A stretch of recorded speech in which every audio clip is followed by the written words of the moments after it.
Beginning my account, it must first be noted that betwixt the fields that shape this parish, there lies an area of woodland unmarked by any sign of habitation, nor the slightest trace of pastoral endeavour. Though any discerning countryman would deduce that it contains all of the natural prerequisites to sustain a prosperous village. And yet, neither is there any record of inhabitants, nor does any track or way cross it. Though to write on such matters at this hour should unsettle my sleep.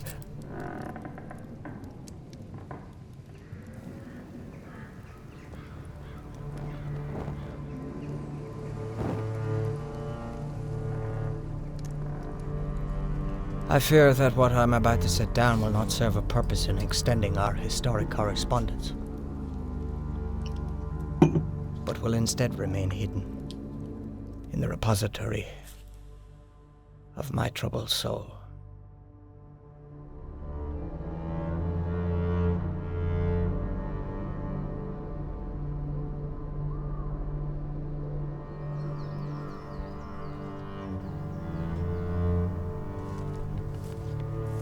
I was not long in my tenure at this parish when I became acquainted by a Mr. John Rundle. His mother, being in the last stages of a chest palsy, required spiritual comfort in her final hours. Forgive me, Mr. Rundle.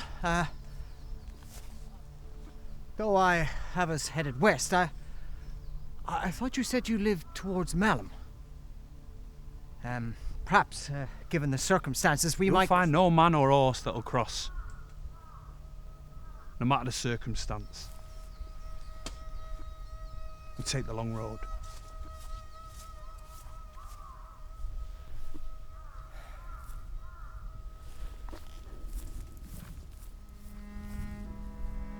The Lord is my shepherd.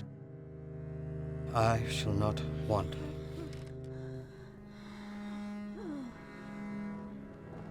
Yea, though I walk in the valley of shadow of death, It calls. Wickedness. I see it. I hear a voice. Does he watch? I believe he does.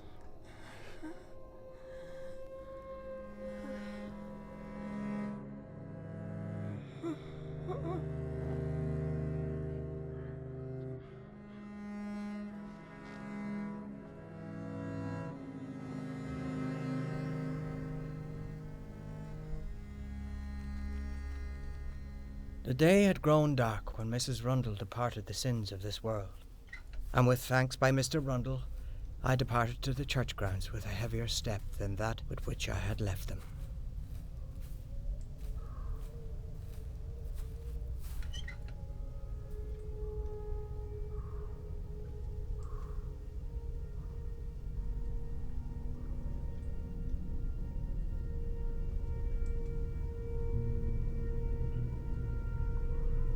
I collect not why Mr. Rundle's earlier dismissal of a detour came to notion, though it is the hardest thing in the world to shake off superstition.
Perhaps the dear fellow would like to come inside.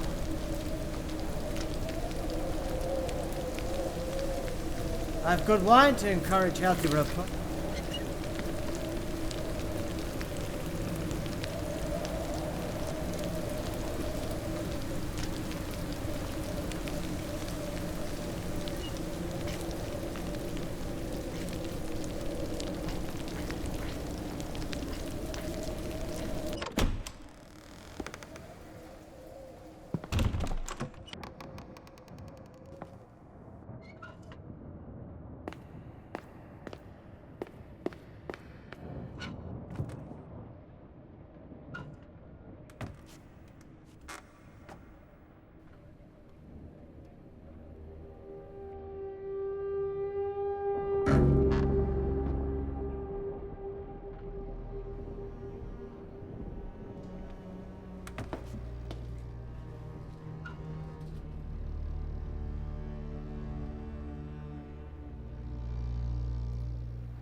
Flint, I believe it is, sir.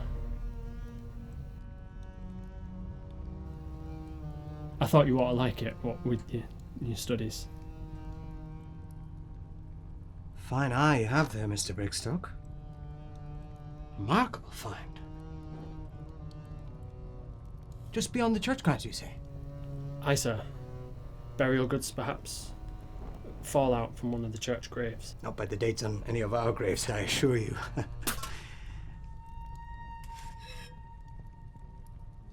Though, possibly. Well, fine grounds fellow you are, Mr. Brigstock, though an even finer antiquarian it seems you may yet prove to be.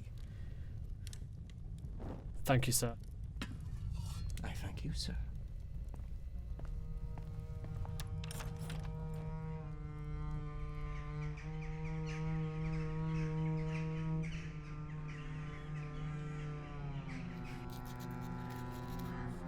Some evenings past, I was alerted late by Mrs. Wardle to the notion of strange lights in the church hall.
Faithful servants of Lucifer himself, witness that wishes and motions.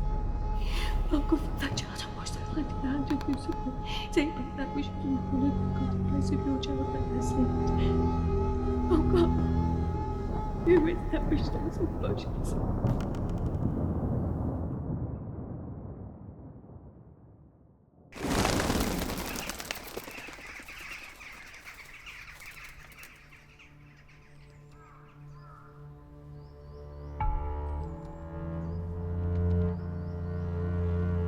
Let us make no mind of any other reason for this here tragedy.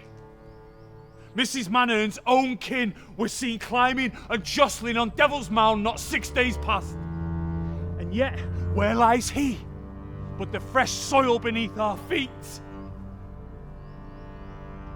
Shifting my attention away from dear Mrs. Mannon, I set eyes upon a familiar face that had looked on me some evenings past. And within me arose the peculiar sensation that despite the distance between us, face was set on me. It was in this manner that I believe I had been warned. All's ready for the morrow, sir. So I'll be making me way now, if you pardon. You be careful out there tonight, Mrs. Wardle. There's a scoundrel out there. Well, you pay him no mind, sir. Scoundrel or not. And you pay none to that land out there, neither. That feature. Your Devil's Mound. Why does it harbour such ill contempt? To my eye, it is merely a consequence of the ancient sheets of ice that must have, at one period in antiquity, shaped the lands on which we live. And yet, any local inhabitant that I have encountered would eschew any thought of crossing that land. I fear you'll find no answers in your antiquities for that land out there, sir. And it's well held that we'd all do best to fight shy of it. Alas, rational thought is of no avail in these parts where ignorance remains unchallenged, if not venerated.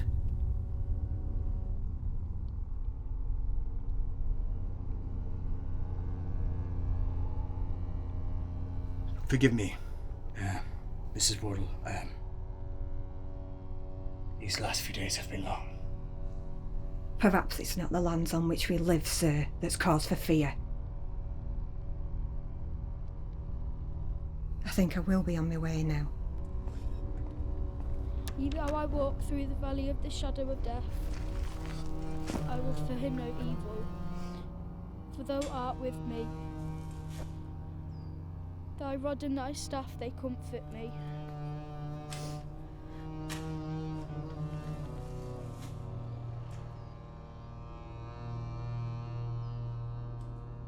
Not the lands on which we live.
Though the visage before me did not speak, I knew I had been met by a vessel of the good Lord's grace, with a stronger conviction than anyone could have, that here, in this very patch of wetted earth, I'd been placed with precision,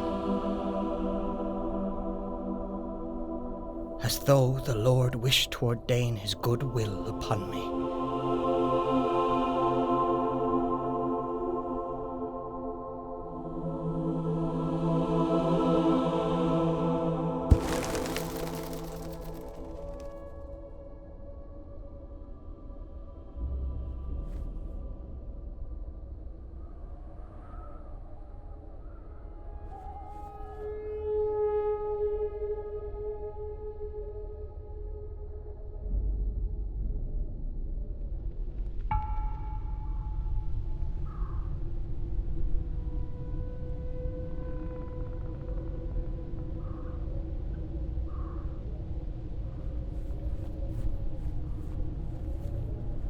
With haste, sir. The day grows dark. This is it. Forgive me, Mr. Smythe. I'm not sure I'm feeling all too well. Sorry. I don't think I'm up to it. Well,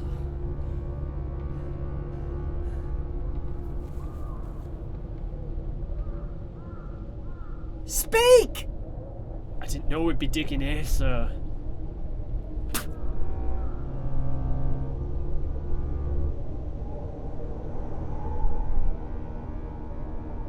It's that fellow, isn't it? That clenches your will. I have seen him.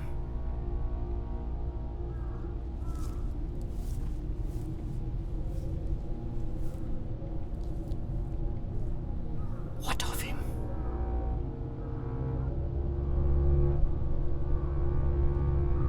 I know not of any fellow, sir. Then what is it?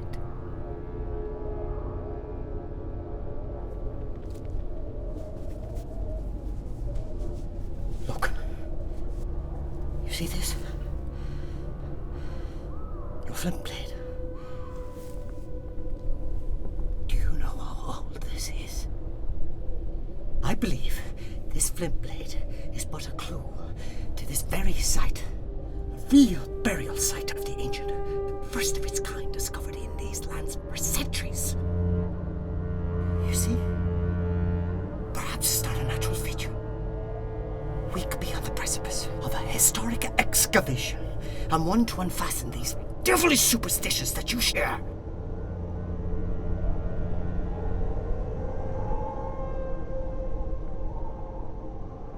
It is the good Lord's will, sir. He has shown it to me. With all his grace. Come. Come. Does the Lord's will show itself to you through the sound of rustling feathers? And through the shape of dark shadows you can scarce hold to a long gaze? I fear it's no will of God's that's compelled you of late, sir. You forget yourself, Mr. Brickstock. And I fear that there is nothing godly that operates within the confines of that tree line, nor any will of his that would encourage venturing it. Speak of blasphemy! To a man of the cloth himself, sir! I'm sorry, sir. I mean no harm by it, only the contrary. I want no part of it. Mr. Brickstock. Mr. Brickstock, I...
I proffer no salvation, as I now collect that these writings will never be read.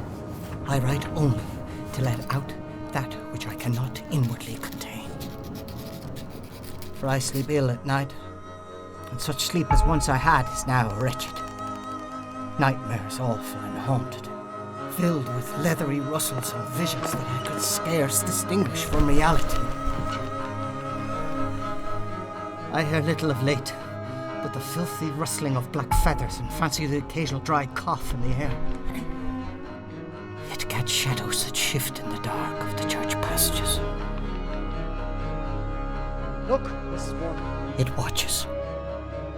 It watches from the trees and seems to come by degrees closer to the church. Look, Mrs. Ward. Yet when I direct Mrs. Wardle's attention to it, she sees or affects to see nothing.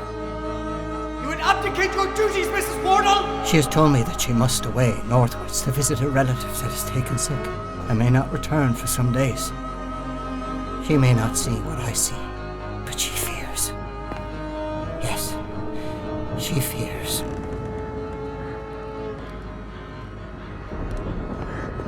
I shall not bed tonight, but instead bolster the lamps and remain until morn. In the light of day I shall send for a carriage.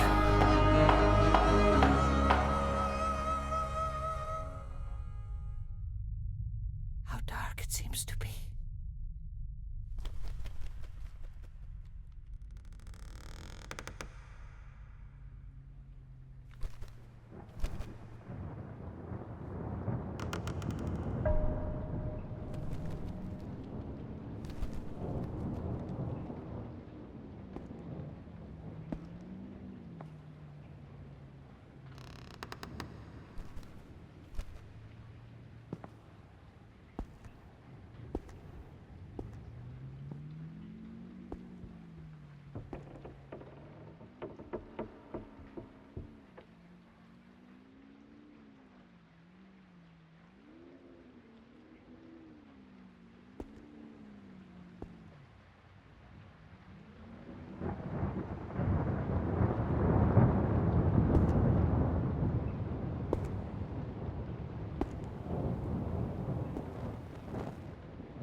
Dear God, protect and comfort thy servant in this hour of darkness.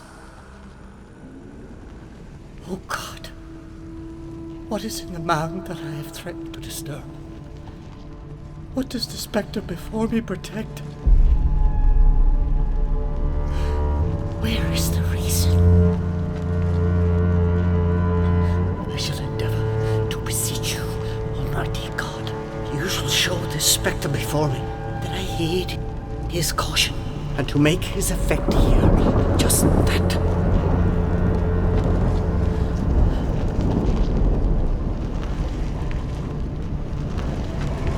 Find faith in me, Spirit, and trust in me as I swear before God.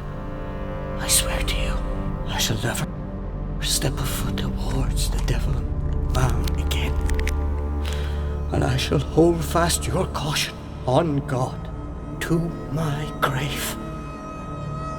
Should you spare me on this day, my troubled soul?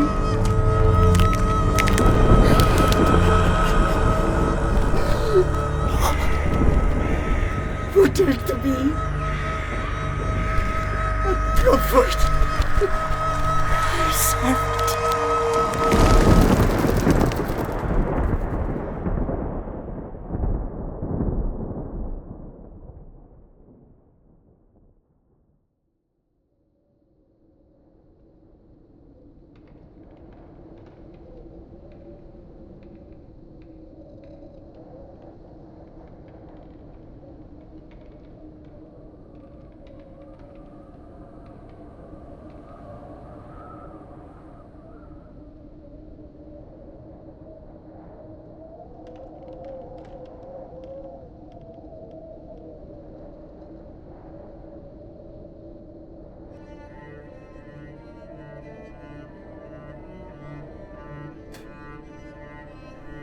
These writings I will secrete against the day on which they may prove of use to another soul that has tampered, as I have, with that which is best left alone.